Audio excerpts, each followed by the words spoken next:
ಭಯ ಭಯ ಅನ್ನೋದು ಮನುಷ್ಯನಲ್ಲಿ ಒಂದು ಸಹಜವಾದ ಪ್ರಕ್ರಿಯೆ. ಆ ಪ್ರಕ್ರಿಯೆ ಕಂಟಿನ್ಯೂಯಸ್ ಆಗಿ ಹೋಗಬಾರ್ದು ಅಷ್ಟೇ. ಭಯದಲ್ಲಿ ಬದುಕ್ತಾ ಇರುವವರು ಈ ಪ್ರಪಂಚದಲ್ಲಿ ಎಷ್ಟೋ ಜನ ಇದ್ದಾರೆ. ಈ ಬದುಕು ಅನ್ನೋದು ಸಂತೋಷ, ದುಃಖ, ಕಷ್ಟ ಮತ್ತು ಸುಖಗಳ ಒಂದು ಗೋಲ ವೃತ್ತ. ಒಂದಾದ ಮೇಲೆ ಇನ್ನೊಂದು ಬರ್ತಾನೆ ಇರುತ್ತೆ. ಆದರೆ ಕಾಯುವ ತಾಳ್ಮೆ ನಮ್ಮಲ್ಲಿರಬೇಕು ಅಷ್ಟೇ. ಗೆಲ್ಲಬೇಕೆಂಬ ಮನಸ್ಸಿದ್ರೆ ಸಾಲದು ಮೈ ಡಿಯರ್ ಫ್ರೆಂಡ್. ಅದು ಬಹುತೇಕ ಎಲ್ಲರಲ್ಲೂ ಇದ್ದೇ ಇರುತ್ತೆ. ಆದರೆ ಅಂತಹ ಗೆಲುವಿಗಾಗಿ ಅವಿರತ ಸಿದ್ಧತೆ ನಡೆಸುವ ದೃಢಸಂಕಲ್ಪ ನಿನ್ನಲ್ಲಿರಬೇಕು ಅಷ್ಟೇ. ಭಯ ಅನ್ನೋದು ಎಲ್ಲಿ ಕಣೆಯಾಗುತ್ತೋ ಅಲ್ಲಿಂದಲೇ ಬದುಕು ಆರಂಭ ಆಗುತ್ತೆ. ಮನುಷ್ಯ ವಾಸ್ತವವಾದಿಯಾಗಿದ್ದುಕೊಂಡೇ ಪವಾಡ ಸೃಷ್ಟಿಸುವ ಕನಸು ಕಾಣಬೇಕು. ನಿಜಕ್ಕೂ ನೀನೊಂದು ಸಮಸ್ಯೆಯನ್ನು ಸರಿಯಾಗಿ ಅರ್ಥ ಮಾಡ್ಕೊಂಡಿದ್ರೆ ಅದಕ್ಕೆ ಪರಿಹಾರವು ಅದರಲ್ಲೇ ಸಿಗತ್ತೆ. ಯಾಕಂದರೆ ಸಮಸ್ಯೆ ಮತ್ತು ಪರಿಹಾರ ಎರಡೂ ಪ್ರತ್ಯೇಕವಾಗಿ ಇರಲು ಸಾಧ್ಯವೇ ಇಲ್ಲ ಮೈ ಡಿಯರ್ ಫ್ರೆಂಡ್. ಈ ಜಗತ್ತಿನಲ್ಲಿ ಎಷ್ಟೋ ಜನ ಭಯದಿಂದ ಮುಕ್ತರಾಗಿ ಇಂದು ಪ್ರಪಂಚದಲ್ಲಿಯೇ ಎಷ್ಟೋ ಎತ್ತರಕ್ಕೆ ಬೆಳೆದಾಗಿದೆ. ಒಬ್ಬ ಹುಡುಗನಿಗೆ ಕೇವಲ 120 ರೂಪಾಯಿ ಸಂತೆಯಲ್ಲಿರುವ ವಾಚ್ ತಗೊಳ್ಳೋದಕ್ಕೂ ಕೂಡ ದುಡ್ಡಿರಲಿಲ್ಲ. ಆದರೆ ಈಗ ಆ ಹುಡುಗನ ಕೈಯಲ್ಲಿ 5 ಕೋಟಿ ರೂಪಾಯಿ ವಾಚ್ ಇದೆ. ಆ ಹುಡುಗ ಬೇರೆ ಯಾರೂ ಅಲ್ಲ ಫ್ರೆಂಡ್ಸ್, ಪ್ರಸ್ತುತ ಭಾರತೀಯ ಅಂತಾರಾಷ್ಟ್ರೀಯ ಕ್ರಿಕೆಟ್ ಪಂದ್ಯದಲ್ಲಿ ಆಡುವ ಆಲ್ರೌಂಡರ್ ಹಾರ್ದಿಕ್ ಪಾಂಡೆ.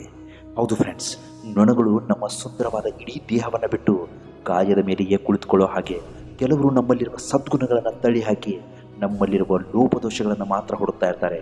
ಅವ್ರಿಗೇನು ಹೇಳೋಕ್ಕಾಗಲ್ಲ. ಅವ್ರ ಮುಂದೆ ನಾವು ತೋರ್ಬೇಕಷ್ಟೇ. ಅವಮಾನಗಳನ್ನು ಎದುರಿಸುವ ಸಾಮರ್ಥ್ಯವಿದ್ದರೆ ಸನ್ಮಾನ ಸ್ವೀಕರಿಸುವ ಯೋಗ್ಯತೆ ಕೂಡ ಬಂದೇ ಬರುತ್ತೆ.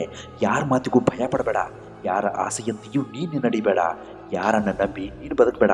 ನಿನ್ನ ಜೀವನ ನಿನಗೆ ಅನ್ನೋದನ್ನು ನೀನು ಮರಿಬೇಡ. ಬರೆದಿಟ್ಟಂತೆ ಜೀವನ ಮಾಡಲು ಯಾರಿಂದಲೂ ಸಾಧ್ಯವಿಲ್ಲ. ಆದರೆ ಬರೆದಿಡುವಂತಹ ಜೀವನ ಮಾಡಲು ಎಲ್ಲರಿಂದಲೂ ಸಾಧ್ಯ ಇದೆ. ಜೀವನ ಅನ್ನೋದು ಬುದ್ಧಿವಂತನಿಗೆ ಕನಸು, ಮೂರ್ಖನಿಗೆ ಆಟ, ಸಿರಿವಂತನಿಗೆ ತಮಾಷೆ ಮತ್ತು ಬಡವನಿಗೆ ದುರಂತ.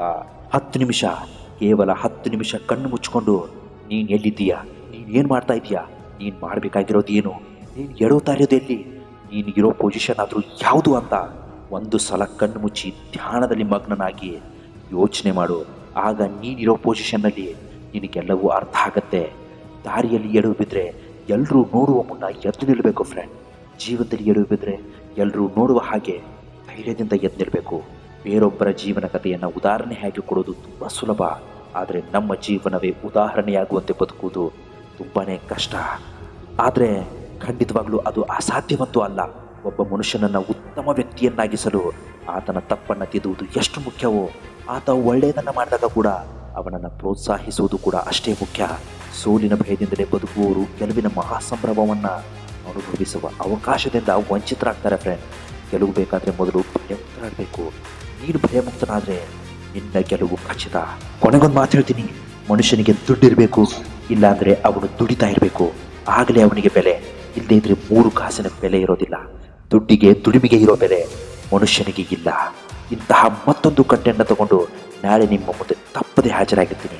ಒಂದು ವೇಳೆ ನಮ್ಮ ಚಾನಲ್ ನೀವು ಸಬ್ಸ್ಕ್ರೈಬ್ ಮಾಡಿಲ್ಲ ಅಂದರೆ ದಯವಿಟ್ಟು ಸಬ್ಸ್ಕ್ರೈಬ್ ಮಾಡ್ಕೊಳ್ಳೋದನ್ನು ಮಾತ್ರ ಮರಿಬೇಡಿ. ನಮಸ್ಕಾರ, ಎಲ್ರಿಗೂ ಒಳ್ಳೆಯದಾಗಲಿ.